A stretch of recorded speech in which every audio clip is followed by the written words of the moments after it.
Today we are talking about communication issues. From the outside, you look like you have your shift together. But relationships, not always as easy.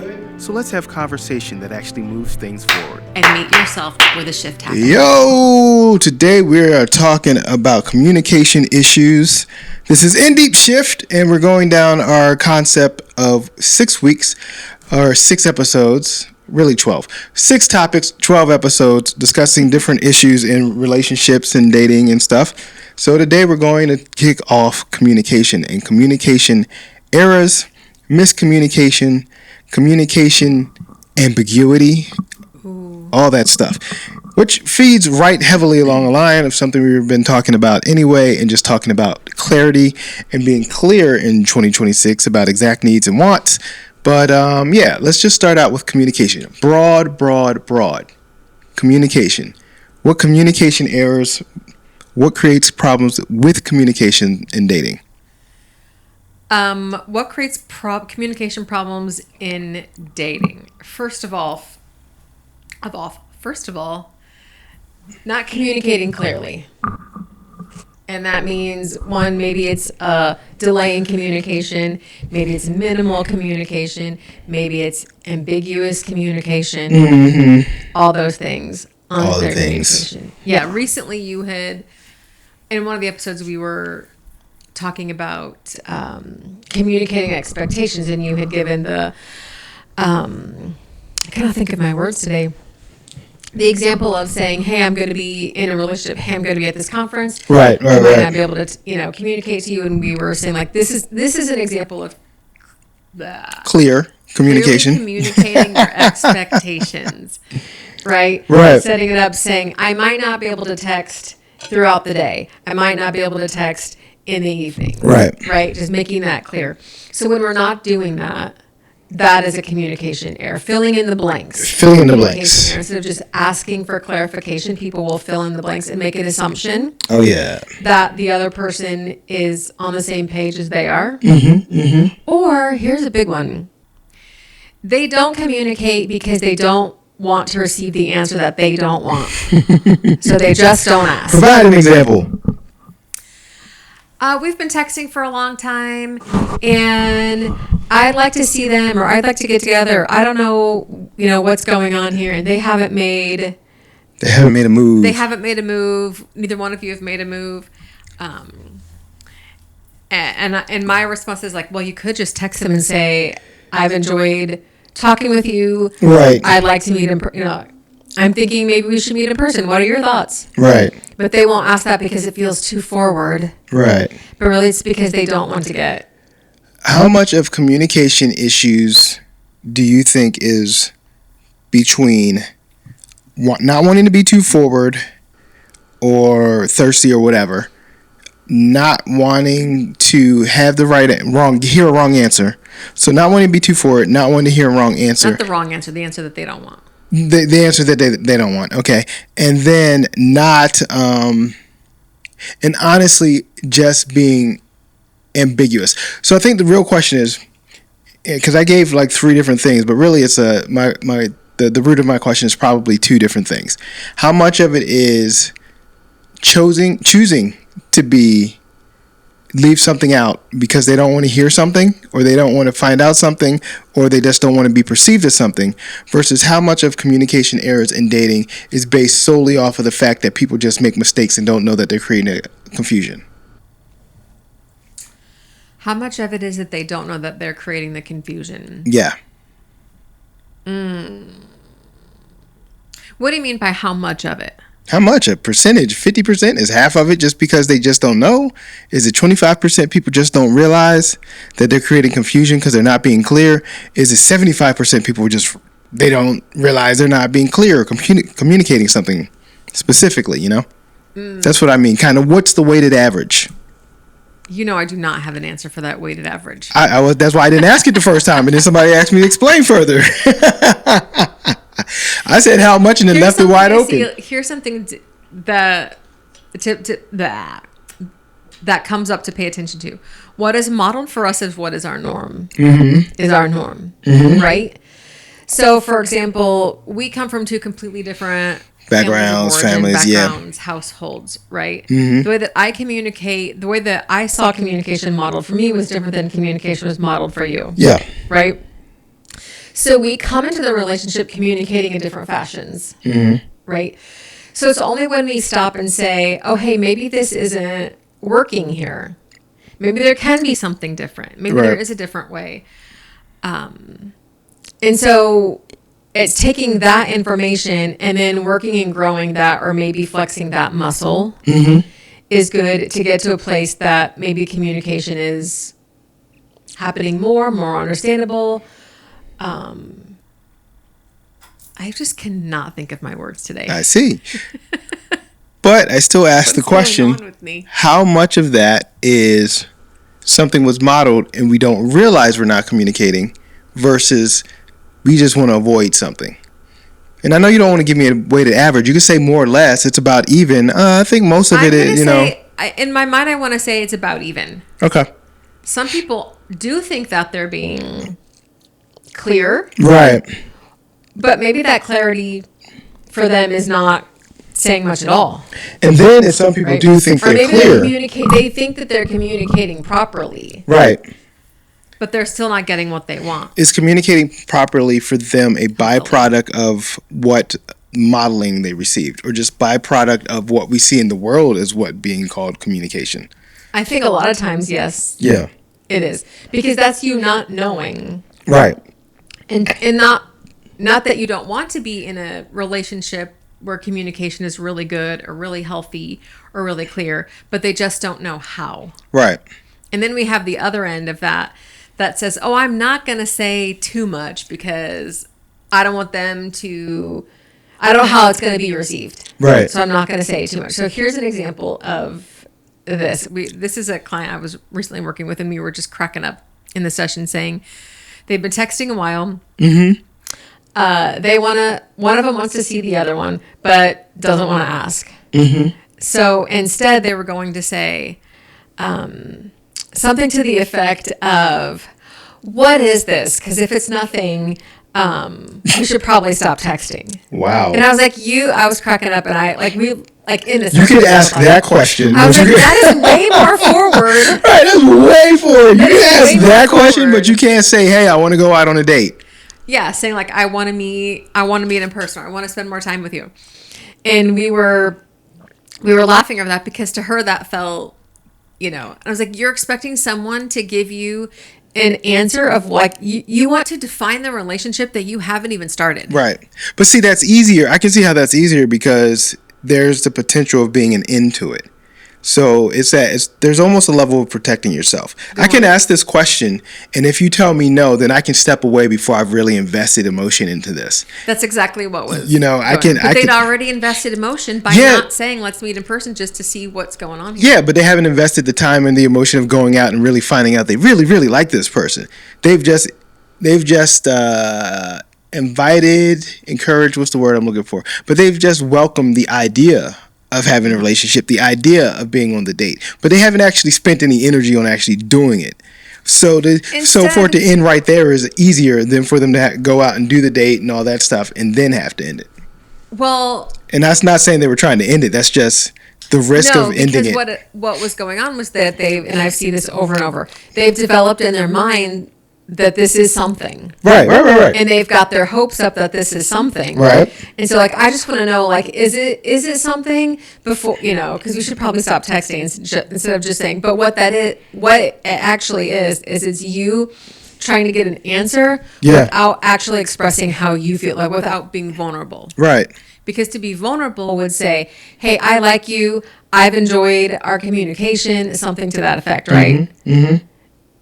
But to say that, in my opinion, is way less stakes and way less forceful and way less forward than to say after 3 weeks of texting or 4 weeks of texting or whatever. Yeah. What is this? What is this? What are we doing here, y'all?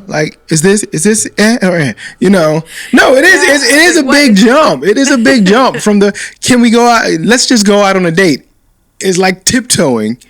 And what is this? You just jump fully into the pool, Or to say, I like you. Right. I've had a good time. Right. Felt like it was too much. And so my my suggestion there was, okay, so ask them out on, this was long distance, ask them out on a walking date. Right. I'm going to go for a walk. Do you want to keep me, do you want to have a virtual date? Right. You can keep me company. Because they have not even spoken on the phone.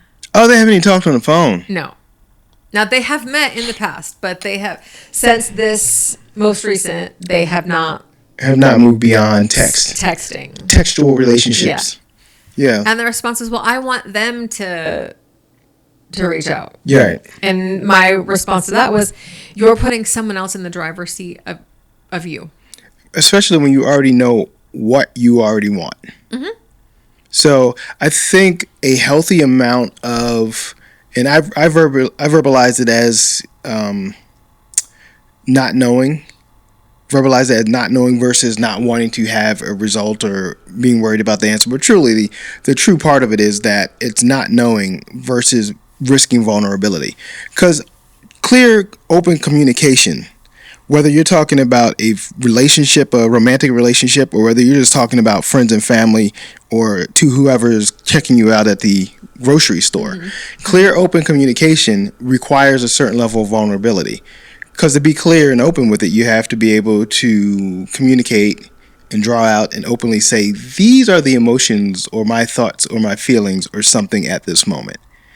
And so that vulnerability is why people on that side of, I don't know if I want the answer, is why people don't want to do it. They don't want to be vulnerable. They don't want to risk that wound, Yeah.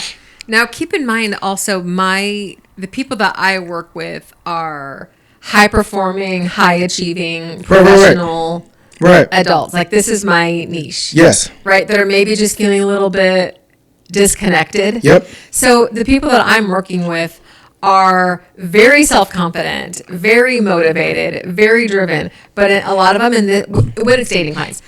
Yeah. Well, those are all my clients, but we're speaking about dating. Right. So, but then when it comes to dating, are lacking self-esteem, are lacking confidence, right. don't want to put themselves out there, don't want to take a risk. And in every other area of life, they are high performing. Right, on it. Yeah. On it. It's just this one space and time is the place where it's just that growth area is. Somehow it doesn't migrate it feels over so there. Intense. Yeah, it doesn't migrate over there, But no, I do feel as though, because here's the thing, they're high performing in their profession, right? They're high performing in their families, right?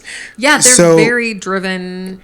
They've achieved a certain level, not success is not the word I'm looking for. They've achieved a certain level of confidence, even a positive level of arrogance, not in a bad way, the positive level of arrogance. Like I know I can do this because I've already done it. Yeah, they've earned it. Right. And so there's a long history for them from when it was uncomfortable at first. So there's a separation of, this was uncomfortable for me when I first started out. And the thing about relationships versus, say, careers is that no matter what career path you have, there's a kind of a concept that's built out that this is a structure of the career. You start out starter level, you get the starter job, and you're doing the little things, and then you move up to this next level, and then you move up to the next level. And so we have that structure that's there, that's defined in the career space. We have that structure that's defined in the academic space. In the relationship space, you don't recognize that the structure is there, even though the structure is there. You don't recognize that that structure is there. And so you're like, oh, crap, what am I supposed to do? And being able to go back and hone in on those same skills that you used to achieve through your professional career can be applied to your relationship. But we don't think that way. And so it's like, crap, I don't want to say this out front because I'm going to feel real vulnerable and stupid if somebody says no. But you gave out that idea that first couple weeks in the meeting, that first couple weeks at a meeting in your company, and you felt the same way. But you gave out the idea. Right. Also, when we don't have clear answers, and something we've said on here over and over, like in 2026, we're getting very clear. Very clear. Ambiguity, we're getting very clear. When we don't remove that ambiguity in relationships, and we are afraid to communicate, the anxiety and the fear of communicating clearly only makes us have more anxiety. Oh, it's only adding. It's only Like, adding. we could remove that anxiety if we would just implement. Right. Like, just speak what's going on with us, speak what's on our mind. Right. Yeah. Yeah, because the fear, it's the same thing you tell a kid. Like the fear, the only thing that the fear has over you is the fear itself. Mm-hmm. That's all it has. The fear of that communication of, hey, I want to actually go on a date. We've been texting too long. Let's go on a date. The fear that answer is going to be no is way bigger than what will happen to you if the person says no. You know? Well, I don't want to be disappointed. Well, if it's a no now, right. It's going to be and you don't ask for 2 more weeks, it's going to be 2 more weeks. It's still a no. It's still a no. Except you spent 2 more weeks that you could have been spending finding somebody else who's going to say yes.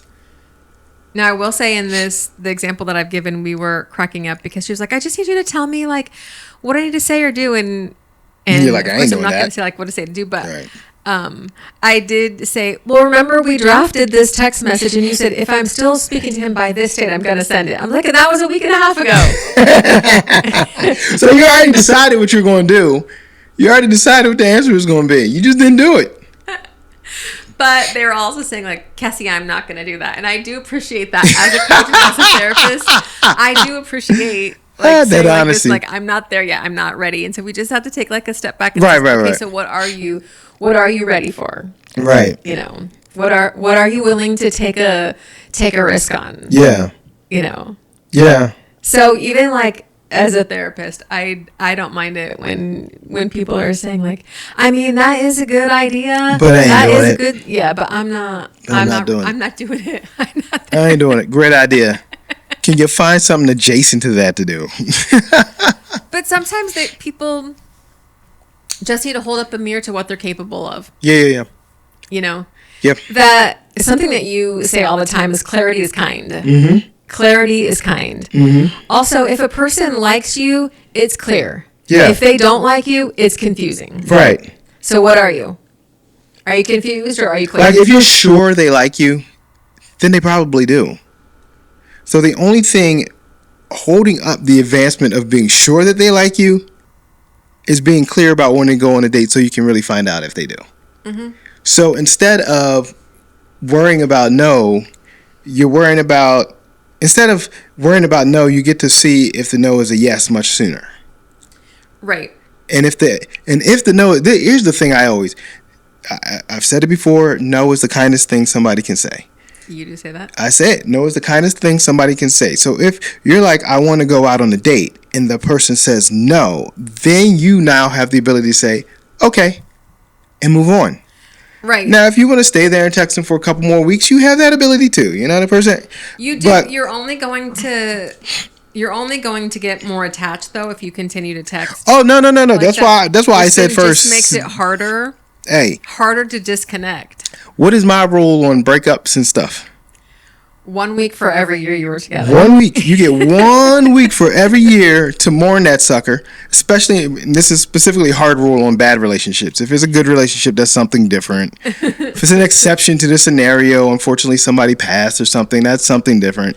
That's but not if a you're breakup. No, well, yeah, end of a relationship. But still, if it was a unhealthy relationship that wasn't good anyway, 1 week you get to mourn. That's it. Then you move on. 1 week per year, by the way, which means if y'all only talked for a couple of months, that's like 2 days. Day and a half, maybe. You know.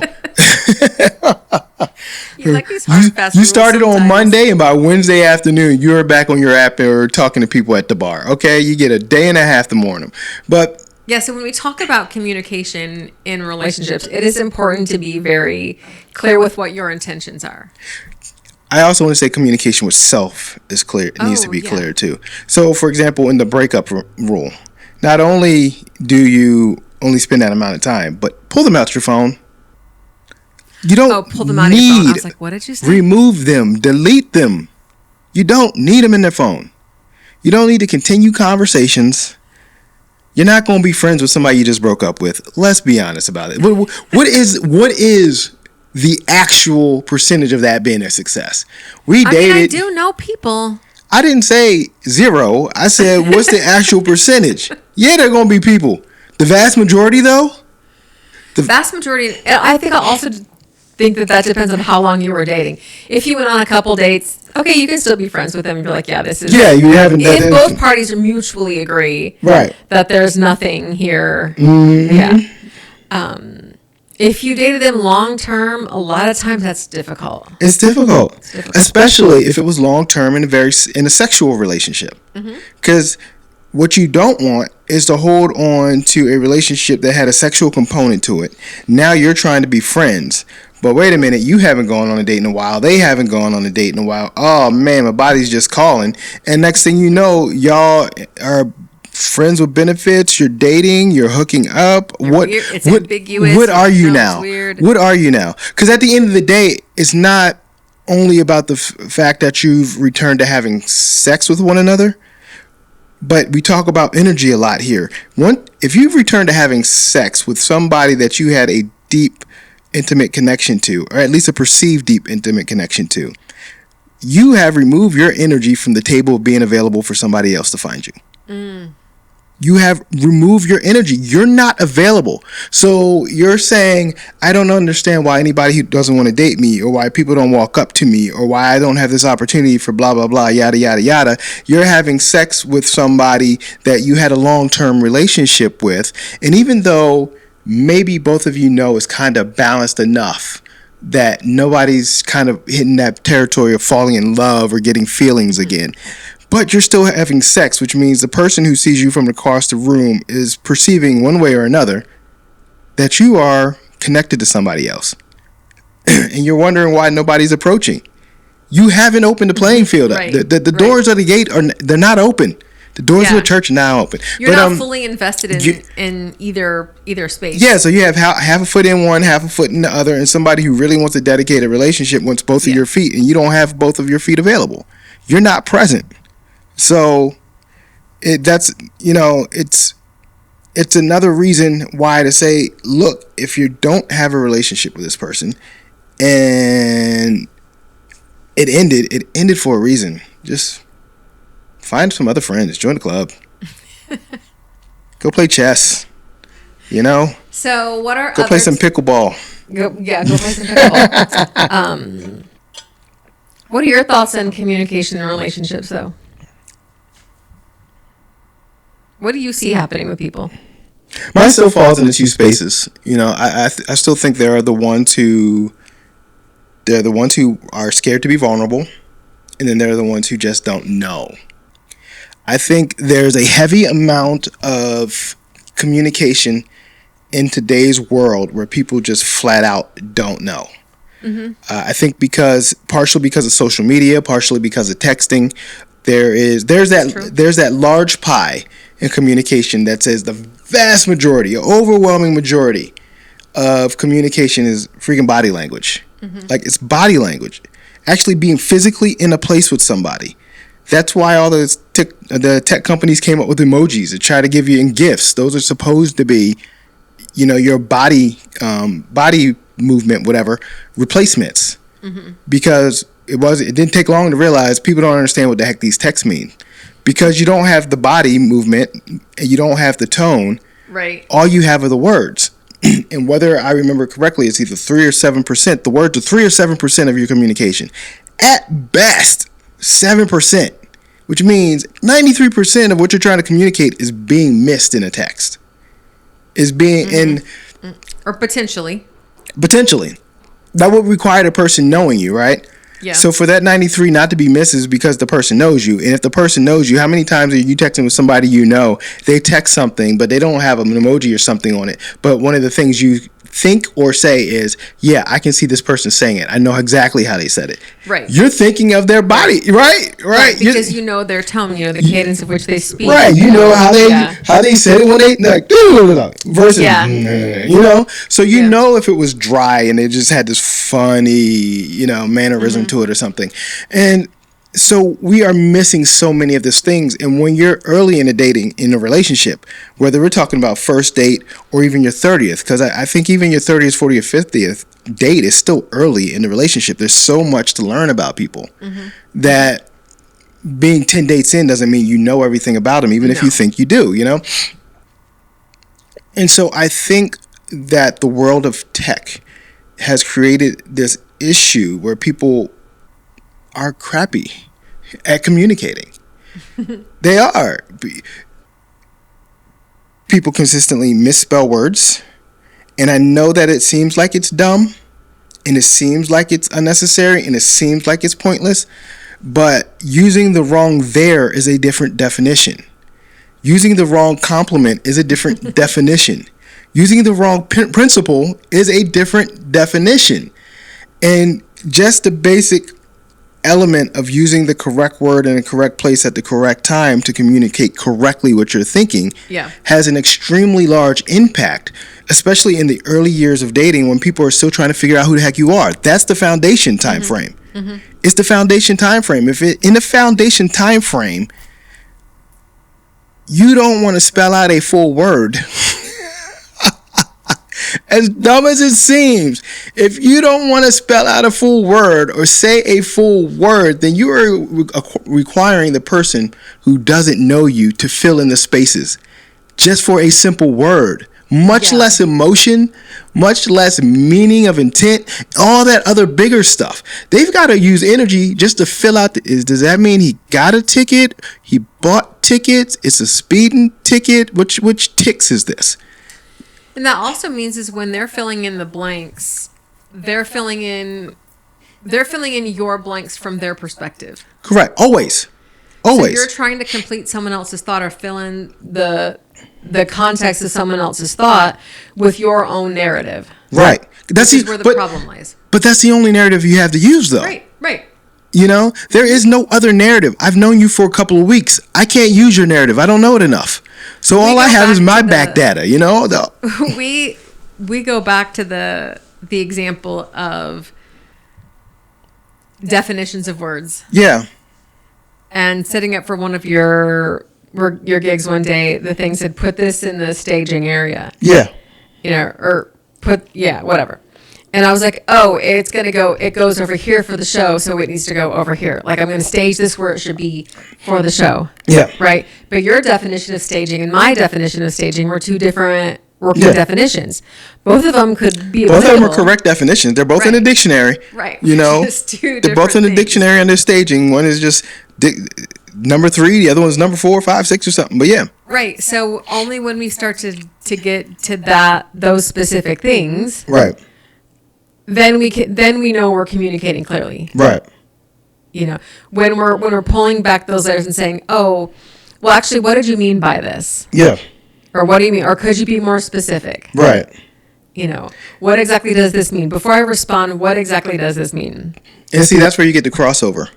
Because that's where you cross over from the aisle, the column, the area where somebody is communicating and just doesn't know.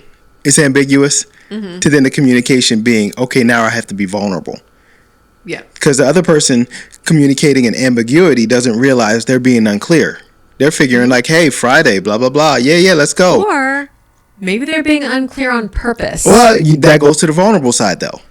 So if you're being unclear intentionally, it's I don't want to risk being vulnerable, so I'm going to be unclear. If you're being unclear because you don't know, then you're just being unclear because you don't know. True. When by the time the person comes and asks and says, does that mean it's a date or not? Now that person has to be vulnerable to determine whether this person is avoiding vulnerability or if this person just doesn't know. Yeah. And that's why I have that vulnerability pot versus the other one. Yeah. You know, but I think ultimately my thought, in my view, probably consistently has been the more vulnerable you are early, the faster you know your answer. Yeah, the more protective it is. Yeah.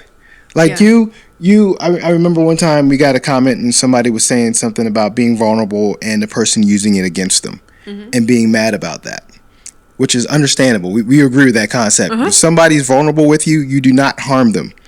You don't use that against them. Right. So you don't use that against them. You do not verbal harm. Yeah. Not physical.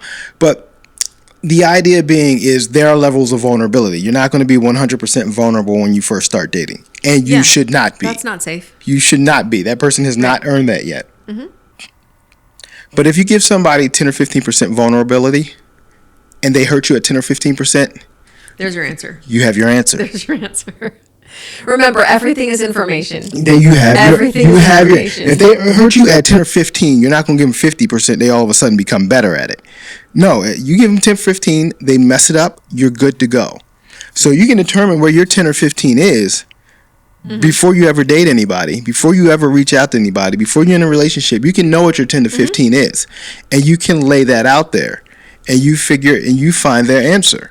And what happens there is, if you find that they hurt you at 10 and 15, one, you've already measured a little bit where your hurt level is and what hurt you can go ahead and live through. Because there is a point of being hurt that everybody has, that it's just too much pain here. And that's allowed. Nothing's wrong with that. So if you can find what's way short of that and 10 to 15% in and be like, all right, if you hurt me here, it's going to suck. Yeah. But I can live through it. Then let me lay this 10 or 15% out right now. And if you find out in a couple weeks, 10 or 15, that they don't take care of you, you're good to go. But that's a much better position than wait until you get to 30, 40% vulnerability to find out that somebody's going to hurt you. So lay it out early and be done with it. Also, we're saying, clarity is kind. And the other person is not, you don't feel like the other person is being clear with you, then you be clear. Like, be kind to yourself. Yeah. Yeah, you be clear. Yeah. Because that ambiguity, that guessing, that figuring it out, that doing all that stuff, that's stressful. That's wasting your energy. It's stressful. That's why you get into the date exhausted, because you're already, you've been guessing left and right. Stop guessing. Just ask the question. Once again, ask the question. If it's 10 or 15% hurt and it hurts, good. You're done. You get to go to somebody else. Better than 25 to 75. That's what I'm saying. Yeah. That's what I'm saying. So I don't know. I think that's the broad breakdown on the communication thing. And then probably there's some level of figuring out how do we figure out whether it's intentional versus unintentional, and then how do we manage those things. That's probably the next step, because if we're talking about relationships and figuring out communication, we not only need to figure out how to do it best ourselves, right, but how to be able to read and interpret what somebody else is doing. To spot it. Yeah. But I think that's the next one. Okay. All right. Thanks for joining. From the outside, you look like you have your shift together. But relationships, not always as easy. So let's have conversation that actually moves things forward. And meet yourself where the shift happens.